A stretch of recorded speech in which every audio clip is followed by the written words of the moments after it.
cómo están formados. Luego vamos a ver propiedades funcionales de los carbohidratos. Yo las voy a ver de manera general. Vamos a ver de propiedades funcionales de polisacáridos de reserva, polisacáridos estructurales. Las vamos a ver nada más que para complementar. Voy a marcar una actividad para que ustedes puedan profundizar y puedan comprender en realidad que hay muchísimas propiedades funcionales de los carbohidratos. Luego vamos a ver cuáles son algunos cambios que pueden sufrir los carbohidratos en alimentos ya procesados. Luego pasaremos al tema de reacciones de oscurecimiento. Es un tema súper interesante, también muy importante, porque si se quieren dedicar al desarrollo al desarrollo de un nuevo producto, tienen que tener en cuenta esto. Vamos a ver algunas cinéticas de reacciones de oscurecimiento no enzimático. Normalmente son cinéticas del segundo orden, no hay que tener problemas. Una vez que se tenga ya el cálculo, solamente sería pues capturar datos, ¿no? Vamos a ver qué es lo que sucede en la oxidación del ácido ascórbico, aunque siempre me gusta verlo en el tema de las vitaminas. No sé por qué anda aquí, pero así está el programa. Vamos a ver reacciones de caramelización, vamos a ver reacciones de oscurecimiento enzimático. Hay una gran diferencia entre reacciones de no enzimáticas y enzimáticas, ¿no? Vamos a ver también, este subtema es bastante interesante, uso industrial de carbohidratos y derivados. Vamos a hablar sobre almidones modificados, polioles, dextrinas, concentrados de alta fructosa. Parece ser una unidad bastante larga, sin embargo, vamos a ir avanzando según ustedes pues vayan comprendiéndolo, ¿no? Si no hay dudas, pues vamos a ir avanzando bien. Si hay dudas, pues también, ¿no? ¿Qué competencias van a adquirir después de cursar este tema, ¿no? Pues como competencias específicas van a poder describir las propiedades funcionales de los azúcares y también de los polisacáridos, que principalmente son las más importantes, ¿no? Y también explicando qué es lo que pasa, por qué se les dice que son una propiedad funcional. Y la otra es aplicar conceptos de las propiedades que tienen los carbohidratos para poder explicar los diversos cambios físicos que suceden o hay en los alimentos. Entonces, vamos a comenzar con la introducción. Yo sé que ustedes ya llevaron en la materia de bioquímica me parece que llevan carbohidratos. Entonces, voy a tratar de hacer la introducción un poco más amena, ir directamente a lo que nos interesa en esta parte de los alimentos. Y cualquier duda que tengan, cualquier problema que tengan, si no se acuerdan de un tema de carbohidratos, pues me dicen y lo repasamos, ¿no? ¿Qué son los carbohidratos, no? Los carbohidratos, pues técnicamente, según la teoría, según reportes, pues son la clase más abundante y diversa de compuestos orgánicos que se encuentran en la naturaleza. ¿Alguien sabe cuál es la principal fuente de carbohidratos en la naturaleza? Las tres principales fuentes de carbohidratos de la naturaleza.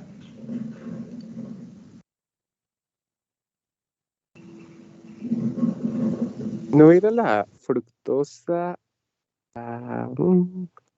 galactosa y sacarosa, profe?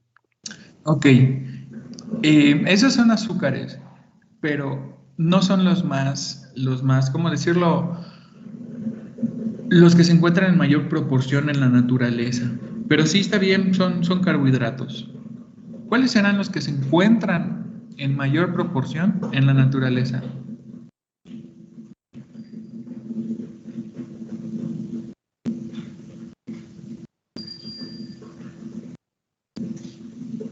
Hablando de comida, profe, En general. pues podrían ser frutas, las semillas, no sé si es a lo que se refiere. Ok. No, me refiero a En carbohidratos, pero ya en general, ¿no? Hablando en general, no hablando desde el punto de vista nutricional, sino hablando desde el punto de vista químico, ¿no? Bioquímico. ¿Serían los monosacáridos, profe? Monosacáridos, ¿ok? Esos en realidad son clasificaciones: monosacáridos, disacáridos, polisacáridos, ¿no? O oligosacáridos. Pero dentro de los que están en la naturaleza, ¿cuáles pueden nombrar? Los tres que más abundan.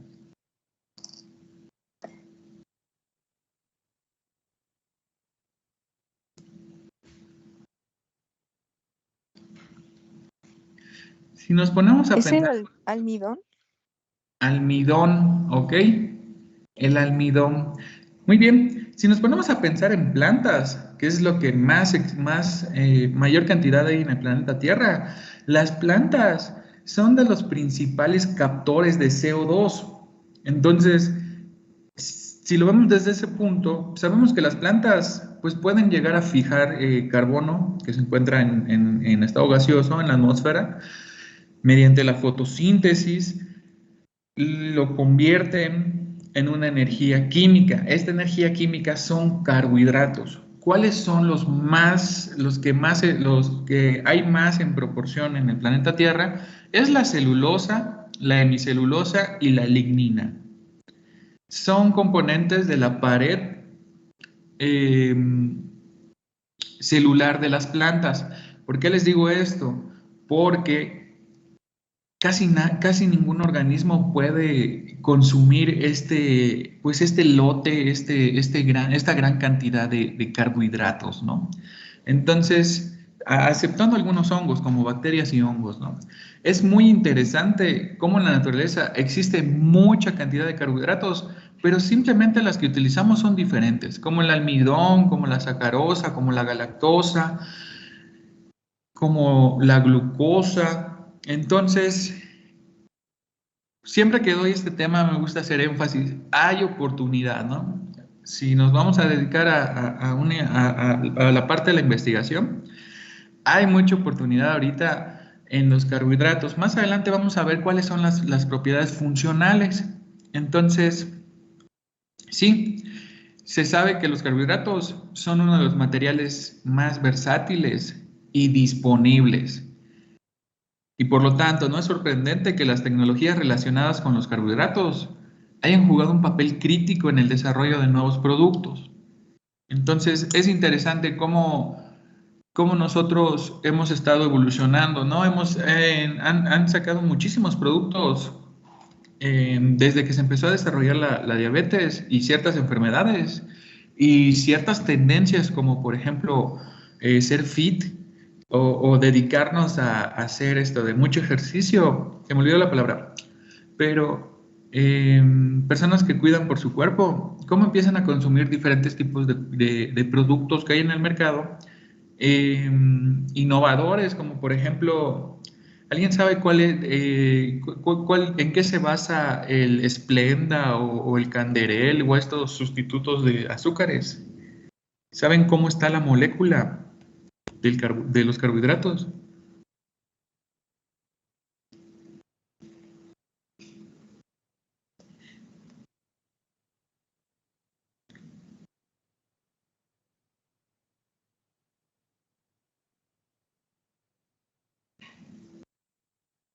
¿Cómo es la estructura del carbohidrato principal que se encuentra en los sustitutos de azúcares? Como por ejemplo en la Splenda.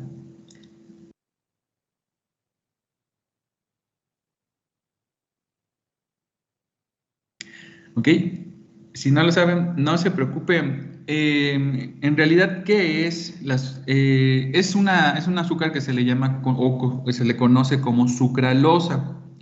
Esta famosísima sucralosa, pues ya vieron que los azúcares tienen diferentes grupos OH. Estos grupos OH en la sucralosa se sustituyen por cloros. Entonces, hay una polémica aquí. Sí, no les voy a mentir, ¿no? Hay una gran polémica en grandes grupos de científicos. Unos dicen que la sucralosa, al no tener OHs, pues no puede ser absorbida ni digerida por algunas enzimas gástricas. Sin embargo, hay otra tendencia que dicen sí, al tener cloro se vuelve peligrosa, ¿no? Sin embargo, porque no se sabe en realidad qué tipo no se sabe cómo se va a separar en el ácido gástrico, ¿no? Entonces, varias de estas innovaciones que hay, pues se ha debido principalmente pues a científicos que se dedican a los alimentos. Es interesante pensar en cómo sustituir los hidroxilos de un carbohidrato, sustituirlos por cloro y cómo reducir la respuesta a la insulina en el cuerpo. Entonces, esta es una parte es un ejemplo de una propiedad funcional de los carbohidratos. Los carbohidratos desempeñaron un papel clave, pues esto ya es hablando como antecedentes, ¿no? En el establecimiento y la evolución de la vida en la Tierra, obviamente mediante la creación de un vínculo directo entre el Sol y la energía química. Aquí estamos hablando directamente de las plantas. ¿Cómo se clasifican estos carbohidratos? Profe, tengo una ¿Sí? duda. ¿Qué pasó? Pues solamente me puede repetir, dijo que era la celulosa y mi celulosa, ¿y cuál era la otra? La lignina. Ah, ok, gracias. Sí, por nada.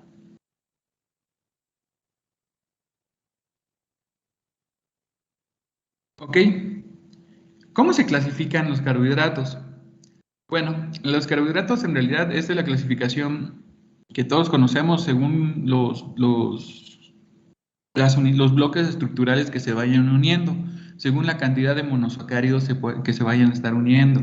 Están principalmente la unidad estructural, los monosacáridos. Estos se dividen en dos, aldosas y cetosas, y las podemos ver el número de carbonos. Pueden ser desde el número 3, que se conocerían como triosas, tetrosas, pentosas, hexosas, septosas, octosas, así hasta las que ya se han descubierto. Y luego tendríamos en realidad una combinación de oligosacáridos que comenzarían desde la unión de dos monosacáridos, como pudieran ser los disacáridos, y ya con más bloques, ¿no? De monosacáridos, con la unión de más monosacáridos, como de trisacáridos hasta decasacáridos, ¿no? Que ya estamos hablando de hasta 20 y hasta 10, ¿no? Y después de esto ya están los polisacáridos, que son más complejos aún. ¿Alguien sabe algún ejemplo de un polisacárido?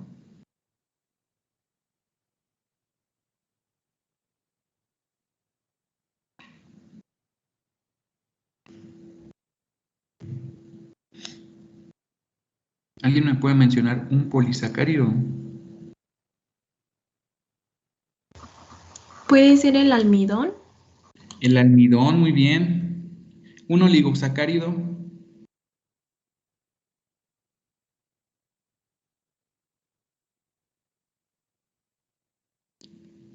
¿Qué ejemplo me pueden decir de un oligosacárido?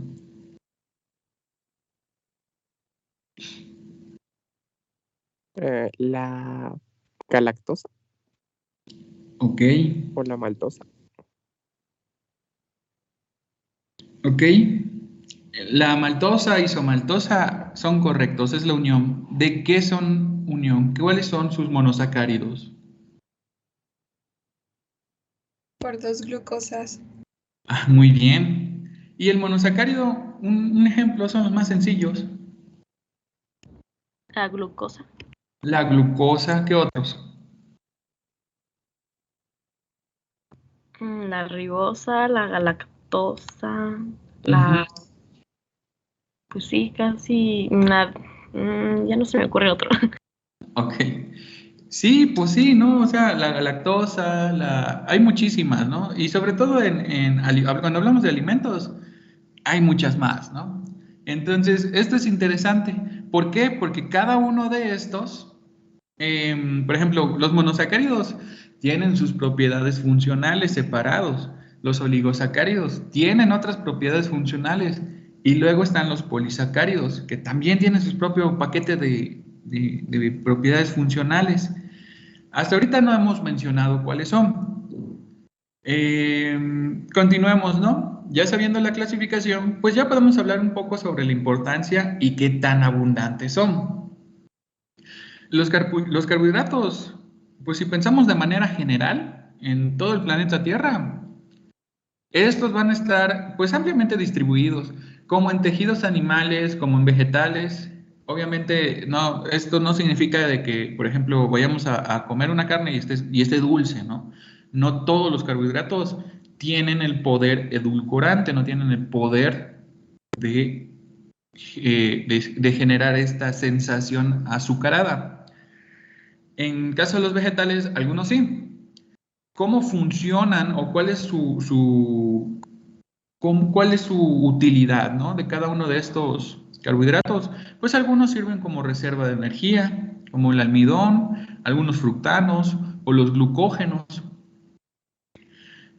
Algunos sirven como materiales estructurales, como la celulosa, la quitina, los xilanos, los mananos. Estos celulosa, xilanos y mananos forman parte de la pared celular también de la planta, nada más que en menor protección. Sirven como primera barrera ante la colonización de alguna bacteria o de algún hongo, ¿no?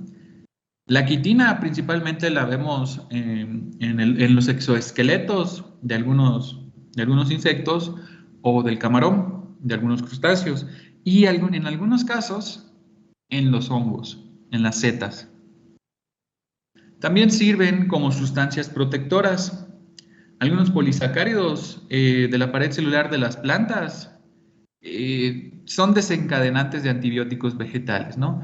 Al momento de ser consumidos, disparan una respuesta en cascada. Esta respuesta, imagínense un efecto dominó. Una vez que sea botada la primera pieza, va a botar la siguiente y así hasta que la planta decide, pues en realidad, generar en este caso una fitoalexina, ¿no? Que probablemente sea contra la especie que se la está comiendo. En soya, fragmentos de polisacáridos pécticos. El fragmento que se hace referencia es el dodecagalacturónido, es un trabalenguas, ¿no? El dodecagalacturónido unido mediante un enlace alfa 4. Estos inducen la síntesis de una proteína, conocida como un factor inductor inhibidor de proteínas, que normalmente inhibe proteínas de insectos y microbios. Entonces, al inhibir estas proteinasas que tienen en la boca, en la saliva los insectos, pues ya solamente van a hacer un daño mecánico a la planta. Ya no la van a poder absorber, ni siquiera se la van a poder comer. Entonces, lo único que va a haber va a ser una destrucción. Sin embargo, el insecto, al darse cuenta que no está comiendo, no se sacia, lo más seguro es que abandone, ¿no? Y ya si hablamos de biología molecular, si ya nos dedicamos más a la genética, pues normalmente los azúcares están presentes dentro de los ácidos nucleicos en forma de ribosas. Se les conoce también como agentes de transferencia de información. Esto es desde una vista en general. Todavía vamos a especificarnos un poquito más en alimentos. Bueno, vamos a hablar a recordar un poco sobre carbohidratos simples. ¿Cuáles son? Aquí normalmente suelo utilizar dos, glucosas y fructosas. La glucosa, pues ya sabemos que es el ejemplo más común para las aldohexosas, para las aldonas, y la fructosa para las cetosas. ¿Alguien recuerda cuál era la diferencia entre aldosas y cetosas? Sus grupos base, por así decirlo, con es aldehído y otros son cetonas. Ajá, muy bien. Los grupos que tienen sus grupos característicos, ¿no? Sus grupos funcionales. Que uno es aldehído y otros son cetonas, ¿no? Entonces, ¿de qué sirve conocer esto? En realidad, si nosotros lo quisiéramos hacer en forma de diagrama, si lo tenemos en la fórmula desarrollada de Fischer, vamos a poder ver qué tipos de hidroxilos van a estar libres y cuáles van a poder formar enlace. También aquí está muy relacionado qué tipo de enlaces pueden llegar a formar en este caso, los monosacáridos. Si va a ser alfa 1,4, si va a ser beta 1,4, si va a ser alfa 1,4, beta 4. Entonces, gracias a esto, a esta estructura de los carbohidratos simples, nosotros vamos a poder saber cómo están unidos. ¿Y para qué nos sirve eso? Bueno, en el mundo, pues hablando en la naturaleza, existen algunas enzimas que son específicas. Más adelante vamos a profundizar sobre esto. Los primeros carbohidratos estudiados, esto es como antecedentes, contenían solo carbono e hidrógeno y oxígeno. Con la proporción de hidrógeno va a ser igual a oxígeno. Muy similar a la estructura del agua. De ahí se le dio el nombre de hidrato de carbono, pero esto en realidad, conforme fue avanzando la ciencia, pues ya no se le atribuye, ¿no? ¿Por qué? Porque no está en proporciones iguales. Algunos carbohidratos modificados tienen una fórmula química muy diferente. Luego de esto pasaríamos nosotros a recordar qué son los carbohidratos más complejos. Hay una definición que propone Robbit en 1998. Los carbohidratos son polihidroxialdehídos o polihidroxiacetonas o compuestos que pueden derivarse de ellos mediante 3 acciones. La reducción del grupo carbonilo para producir alcoholes.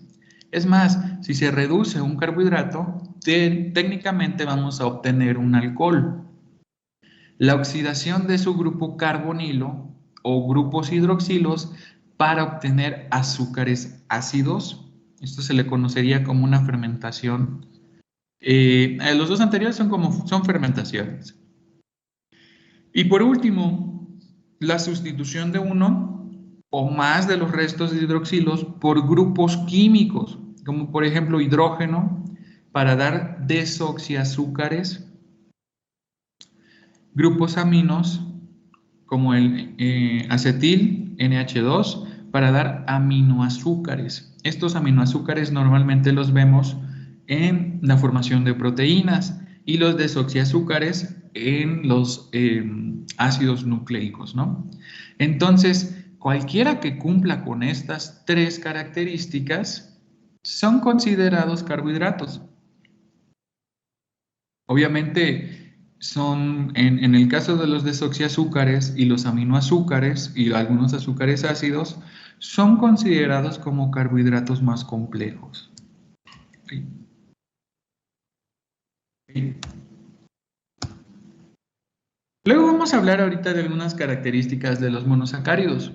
Los carbohidratos son los carbohidratos más sencillos. Estos no pueden hidrolizarse a formas más sencillas. Pueden provenir de 2 diferentes sustituyentes, de dos precursores, que son el D-gliceraldehído y la dihidroxiacetona. De aquí tenemos esas 2 grandes familias, ¿no? Que unos son aldehídos y otras son acetonas. ¿Cuáles son los monosacáridos derivados del D-gliceraldehído? Pues tenemos eritrosa, tenemos treosa, tenemos ribosa, que normalmente la encontramos en ácidos nucleicos, arabinosas, las xilosas, que normalmente están en la pared celular de las plantas, la lichosa, que también está ahí, y luego tenemos los que más se utilizan debido a sus propiedades que tienen, como la glucosa, galactosa, manosa, gulosa, idosa, talosa, altrosa, alosa, ¿no? Salió hace como unos 4 años, 6 años, que solamente existían como 8 isómeros de la glucosa, ¿no? Entonces se reportó en un paper, en un artículo científico, que existía, más bien que habían descubierto un isómero de la glucosa, ¿no? Uno más. Sin embargo, es algo más complicado. Tenía una tendía a cambiar, estaba en resonancia sus grupos hidroxilos y los podía ir modificando. Entonces, hasta el momento no ha salido otro paper con información sobre esto, pero en las conclusiones se presumía que iba a tener un poder edulcorante mucho mayor a la glucosa. Hasta aquí solamente estamos tratando de poner en orden los conocimientos. Si llegan a tener alguna duda, recuerden, me pueden interrumpir mientras estoy exponiendo, no hay problema, no, conmigo no hay problema. O también pueden alzar la mano.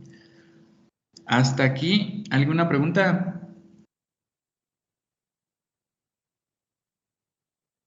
Yo, profe, ¿Qué pasó?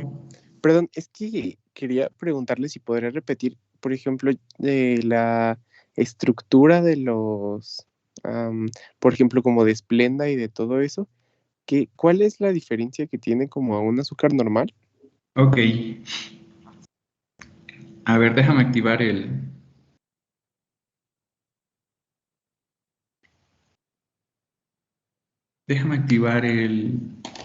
mouse. Vamos a ver. Lo que tiene la Splenda es que vamos a hacer la representación Fisher. Es un dímero. Obviamente lo estoy haciendo con el mouse, no se ve un poco feo, pero espero que se entienda, ¿no? La estructura normalmente que tiene la sucralosa es la siguiente, ¿no? Tenemos OH,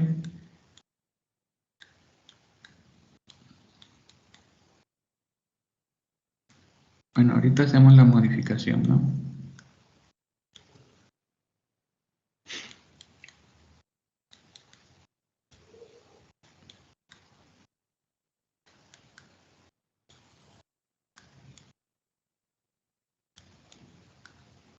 Teóricamente,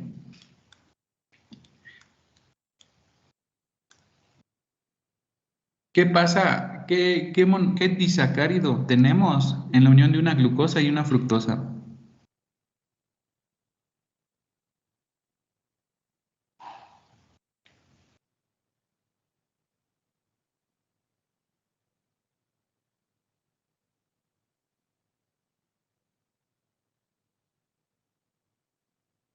Una sacarosa. La sacarosa, muy bien. ¿Qué es lo que pasa con la Splenda? Bueno, si esto lo relleno con hidroxilos,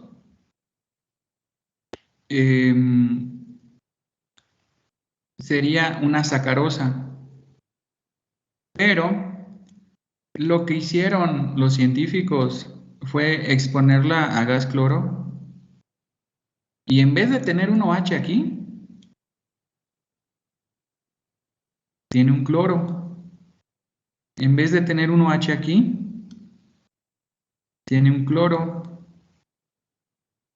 En vez de tener un OH aquí, tiene un cloro. Entonces, estos puntos en donde se cloró son puntos estratégicos. ¿Por qué? Porque si algún azúcar o alguna enzima quisiera empezar a atacar, empieza principalmente por los extremos. Entonces, cuando quiere realizar el corte, pues simplemente no van a poder. Entonces, ¿qué es lo que se obtiene de la sucralosa? Se obtiene mucho poder endulcorante, o sea, es muy dulce, pero no tiene este aporte energético, calórico más bien. Por estas simples modificaciones, se les agregó cloro en estas partes. Gracias, profe. Por nada. Muy bien. Continuemos. Obviamente les digo, esto pues es tendencia, ¿no? En el área de los científicos, expertos en alimentos. ¿Por qué? Porque hay quienes dicen es peligroso, no lo consuman, y hay quienes dicen sí es peligroso, pero lo pueden consumir. Entonces, ya depende de cada quien, ¿no? Entonces, esto es lo interesante. Conforme les vayan haciendo el espíritu de investigar, qué es lo que va pasando con algunos productos que ya hay en el mercado, pues ya empiezan a tener ustedes su propio criterio. Y esto es lo más importante que tienen que empezar a trabajar desde que ya empiezan a tomar materias de especialidad. ¿Por qué? Porque al momento de seguir, les van a hacer cuestionamientos relacionados. Bueno, vamos a continuar con esta pequeña introducción. Los monosacáridos provenientes del gliceraldehído ya los conocemos. Ahora vamos a ver los que son derivados de la dihidroxiacetona. Está la deeritrosa, la ribulosa, la xilosa, la cicosa. El más utilizado y el que más se utiliza en la industria alimentaria, entre otros, la fructosa, la sorbosa y la tagatosa, ¿no? Esa es una que solamente se conoce, ¿no? O sea, no, yo desde mi punto de vista no sé qué tanto se utilice, ¿no? Pero las que sí sé que se utilizan son la fructosa y la sorbosa. Bueno, teniendo en cuenta esto, pues ya sabemos que la mayoría de los bloques estructurales pueden ser divididos en dos, en acetonas, o sea, provenientes de la dihidroxiacetona y provenientes del gliceraldehído. Estas se pueden unir entre ellas. ¿Alguien recuerda cómo se unían? ¿Cuál es el enlace que se forma entre dos monosacáridos? El 1 alfa 1 4. 1 alfa, 1 4. ¿Sí se refiere a ese? Sí, hay más. Alfa. Y el 1 6. 1 6, ¿qué? No me acuerdo si es alfa o beta. Ok, hay bastantes, ¿no? Hay 1 4, hay hasta 1 3 beta, 1 3 alfa, 1 6, y en casos así muy específicos hay hasta alfa 1, me parece que alfa 1 9. Sin embargo, ¿cómo se llaman esos enlaces? ¿Son los glucosídicos, profe? Muy bien, Jacqueline. Son enlaces glucosídicos, ¿no? Entonces, aquí, si recordamos un poquito, ¿qué se necesita para formar un enlace glucosídico?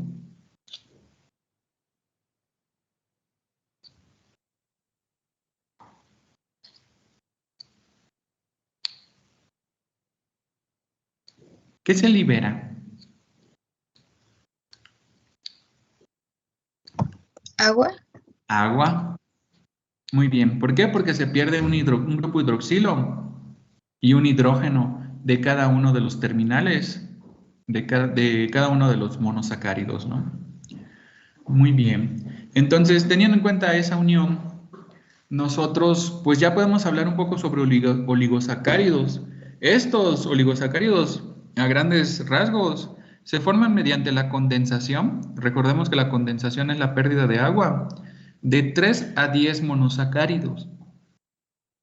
Estos se pueden obtener mediante la hidrólisis de estos, ¿no? O sea, si nosotros ya tenemos un oligosacárido, es más, ejemplo, la sacarosa, y le realizamos la hidrólisis, pues ya sabemos qué vamos a obtener, ¿no?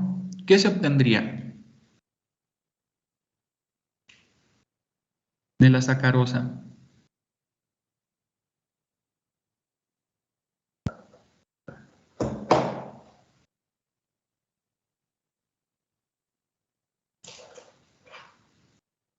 Fructosa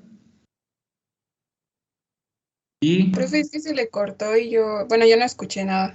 Ah, ok. Sí, bueno, repito, ¿no? Los oligosacáridos se pueden hidrolizar. Por ejemplo, les daba el ejemplo, ¿no? De la sacarosa.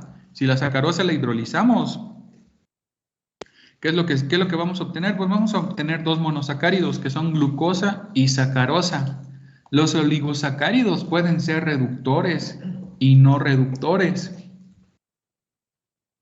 Entonces, esto tiene mucho que ver igual cuando nosotros hablamos de alimentos. Ahorita vamos a ver cuáles son las propiedades funcionales, ¿no? que tienen ciertos alimentos. En este caso, los carbohidratos, que tienen carbohidratos. Aquí hay algunos. Tenemos poder edulcorante, como el ejemplo que les di fue el del Splenda, ¿no? Que es la sucralosa. Tenemos que igual tienen una propiedad funcional que se llama hidratación. Sirven como emulsionantes, cristalización, pueden cristalizar, sirven como estabilizadores, espesantes y gelificantes.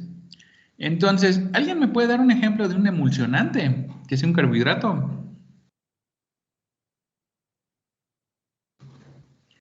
O de un carbohidrato que se utilice para hidratar, o un carbohidrato que esté relacionado en la fabricación del chocolate, u otro que sirva como un estabilizador, algún tipo de espesante o algún gelificante.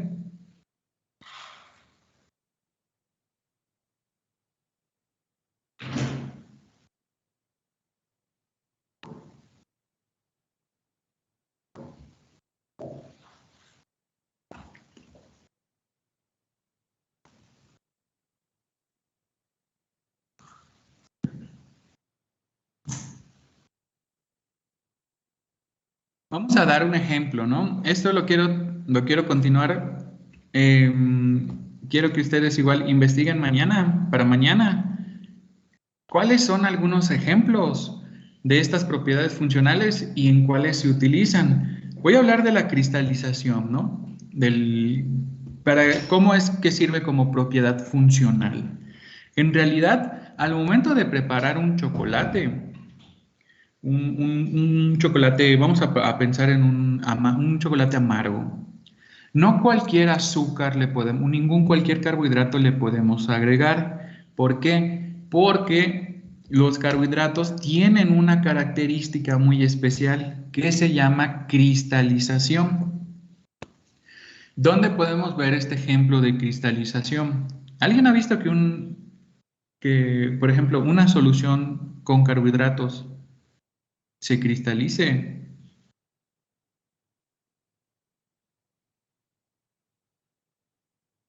¿Qué es lo que pasa?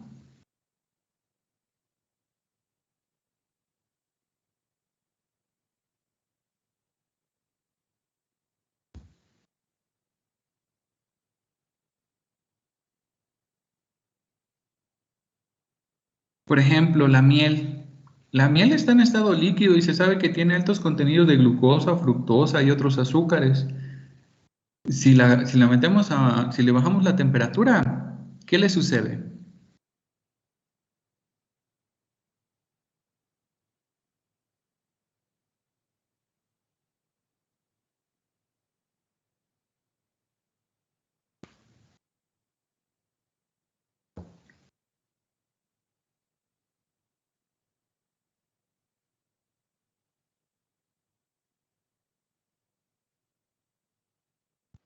Pues sí se cristaliza, ¿no, profe? Porque pues es como cuando dejamos la azúcar de mesa en, así como, no sé, a la intemperie y como que se humedece, se cristaliza. No sé si esté bien.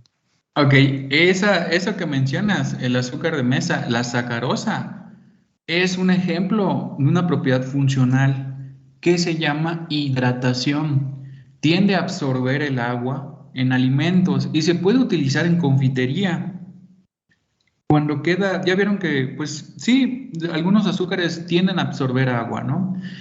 Y gracias a esta particularidad que tienen, se pueden utilizar para hacer esto de diferentes tipos de galletas, ¿no? Como las que pongo ahí en la parte de hidratación, porque mantienen su aspecto brilloso y además de que no le quitan, bueno, sirven para retirarle un poco de humedad, en este caso a la galleta, y que no haya un crecimiento microbiano. Entonces, esa es una propiedad, muy bien, la de hidratación. Pero en realidad, ¿qué pasa con la miel? La miel a bajas temperaturas se empieza a cristalizar, ¿no? Pero también la podemos ver como una propiedad funcional.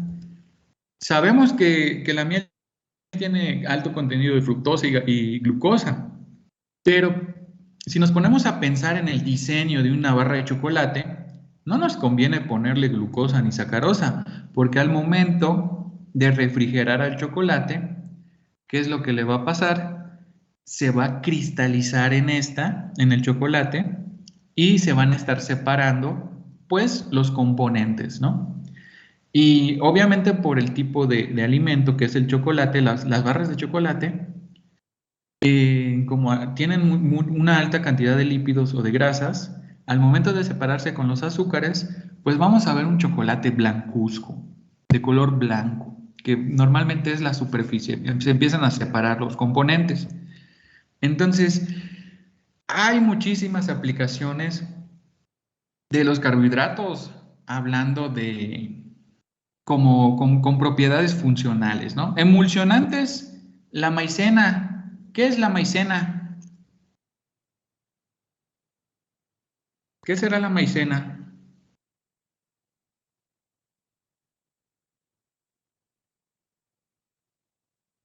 La conocemos como fécula de maíz, pero ¿qué es? ¿Qué tipo de azúcar será?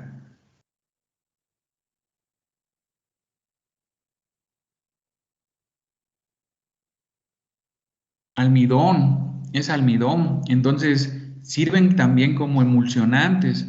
Algunos azúcares tienen poder edulcorante. Cuando decimos poder edulcorante, tenemos que pensar en un azúcar. La base es la sacarosa. Entonces, cuando te dicen tiene poder edulcorante 3 veces más que el estándar, es 3 veces más que la sacarosa, que la que tenemos en la mesa. Entonces, bueno, hay muchísimas aplicaciones. Podemos ver carbohidratos de reserva, podemos ver carbohidratos de estructura, podemos ver carbohidratos por oligosacáridos, o también podemos ver carbohidratos generales, ¿no? Entonces, les voy a dejar una tareita sobre propiedades funcionales para que se vayan familiarizando con el tema e ir a la par, ¿no? No quiero adelantarme porque es un tema, la verdad, es bastante bonito conocer ahora cómo actúan estos carbohidratos. Ya tanta teoría como que, hablando desde el punto de vista en general, ya es como que hasta un cierto punto cansado, ¿no? Ahora vamos a aplicar todos esos conocimientos que ustedes ya tienen en alimentos, que es la especialidad que ustedes decidieron. Entonces, les voy a dejar de tarea que busquen propiedades funcionales. Aquí les pongo una. Si quieren, le pueden tomar una foto o un screenshot y hagan la evaluación. De todas maneras, les voy a subir una actividad más detallada para que empiecen a trabajar. No me lo van a entregar mañana, me lo van a entregar hasta el lunes de la próxima semana. ¿Qué les parece? Para que podamos estar todos al mismo nivel. Está bien, profe. Muy Sí, bien. profe. Ok, entonces para que podamos estar debatiendo, ¿no? Y aportando a clase. Excelente. Bueno, pues por mi parte sería todo. Les deseo un excelente día. Me voy a retirar un poco temprano porque tengo que ir al Campus 2 a aplicar un examen. Entonces, nos vemos hasta el día de mañana. Bueno, nos vemos al rato en el examen, sí, cierto. Bueno, pues nos vemos en un ratito. Hasta luego. Gracias, profe. Buen día. Gracias, profe. Nos vemos, profe.